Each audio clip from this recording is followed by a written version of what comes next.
Hello বন্ধুরা, আমি দীপঙ্কর বিশ্বাস, শিক্ষানবিশ আইনজীবী।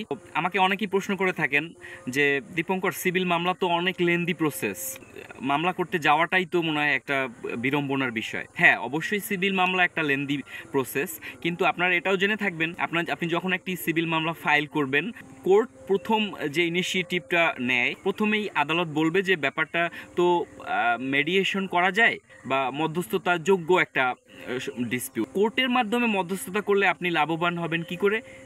যে এখানে আইনগতভাবে কোর্টেই আপনাকে নির্ধারণ করে দেবে যে আপনাদের মধ্যে যে ডিসপুটটি যে মেডিয়েট করবে, সেই মেডিয়েটর বা সেই মধ্যস্থতাকারী একজন অথরাইজড পার্সন থাকবে। আদালতের যে আইনগত সহযোগিতার মাধ্যমে সিভিল মামলা ডিসপুট রেজুলেশন করার যে পদ্ধতি, সেইটি অবলম্বন করা হয়। সুতরাং আমার রিকোয়েস্ট আপনাদের কাছে, মেডিয়েশন অগ্রাহ্য করে আপনারা যদি বিচার কার্যে ভিতরে ঢোকেন, তো সেক্ষেত্রে ব্যাপারটা লেন্দি প্রসেসই হবে। সো মেডিয়েশন সম্পর্কে জানুন, এই পদ্ধতির মধ্যে থেকে আপনারা সিভিল মামলা করতে অভ্যস্ত হন।